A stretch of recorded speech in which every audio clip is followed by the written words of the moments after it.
Tim peringkat 119 mencapai Piala Dunia tidak realistis. Ya, itu dia yang dikatakan oleh Alex Pastor di interview via Ziggo Sport. Kalau misalnya ini dikerjakan lebih lama lagi, proyeknya bakal bisa ke Piala Dunia. Persoalannya satu, nih Alex Pastor udah begini ya. Gue kira awal-awal dia optimis gitu ya guys ya. Ternyata dari awal udah pesimis dia ternyata ya. Kalau kita ini nggak bakal bisa lolos Piala Dunia. Ya kalau udah tahu kayak begitu, ngapain pecat pelatih tengah jalan? Nih pelatih kita sebelumnya STY ya sudah optimis. Meskipun mustahil tapi dia yakin tuh bisa. Ya kan nggak pernah tuh ada kata-kata nggak realistis. Ya kan? Karena apa? Ya kita sama STY. Kenapa STY berani ngomong gitu? Ya karena dia nggak takut. Karena dia udah 5 tahun di sini. Dan sekarang saatnya dia menuai hasilnya. Tapi semua dihancurkan dengan begitu saja.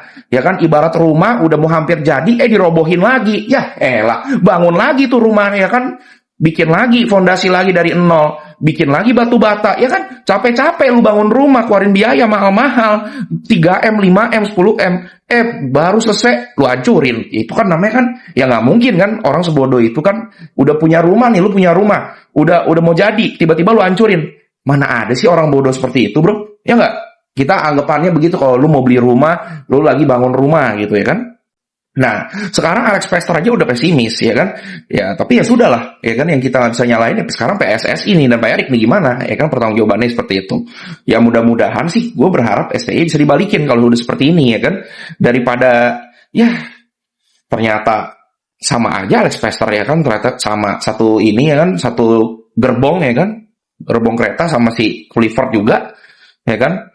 Dibilangnya nggak realistis ya. Kalau nggak realistis ngapain kita pas lawan sama STY lawan Arab aja kita bisa menang kok, ya kan? Bisa menang 2-0. Pertama seri 1-1, ya kan? Bukannya bisa mengalahkan Arab tapi kita nggak terkalahkan sama Arab gitu loh.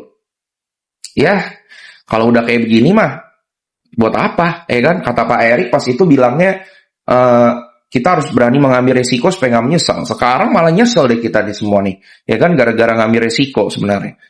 Ya udah, ya kan? Sekarang terungkaplah semuanya, ya kan? Sama aja gitu kan? Malah si Alex Pastor kode-kode nih kayaknya nih. Kalau lu mau Piala Dunia, perpanjang gue gitu kan? Perpanjang gue lagi, ya kan? Ya, udah dah. Gak usah baik tingkah, udah balikin STY. Tapi ya memang banyak orang-orang juga yang nggak suka sama STY, balik takutnya nanti STY malah kecewa, malah namanya jelek. Ya menurut gue ya guys ya semua itu memang ada plus minusnya ya. Tapi ya kalau misalnya nanti STY balik pun ya kalian jangan hujat-hujat yang gimana-gimana juga. Semua kan dibangun lagi gitu loh. Jangan tahu-tahu baru masuk kalah STY out lagi, STY out lah, kacau gitu loh. Pelatih baru lagi ya. Itulah ya kan, mau sampai kapan ya kan, namanya main bola pasti ada menang kalah ya kan, tapi yang harus kita lihat tuh prosesnya. Nah itulah yang gue selalu bilang, orang selalu melihat hasil tidak melihat proses. Akhirnya apa, kecewa terus ya kan, kalah dikit out, ini wajar ya kan. Bola ada menang ada kalah. Kalau bola menang terus ya enak bro ya kan, kita nggak usah pusing ya kan, terus-terusan aja terusan aja bisa puji dia sampai setinggi langit ini antah berantah. Tapi ingat bro, ini dunia, ya kan? Semua ada menang, ada kalah, ada sukses, ada gagal. Dan ada quotes yang bilang, di dalam kesuksesan kita, pasti ada kegagalan yang dirasakan orang lain. Nah, karena di balik kesuksesan kita itu pasti ada kegagalan. Kok begitu, Bin? Iya, sama aja lu kayak ngelamar kerja.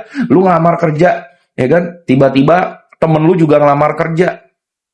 Terus tiba-tiba di sini ada 2 pilihan, antara temen lu atau lu pilih lu yang lolos atau temen lu yang lolos. Bingung kan? Pertemanan atau uang? Nah, kan begitu ibaratnya.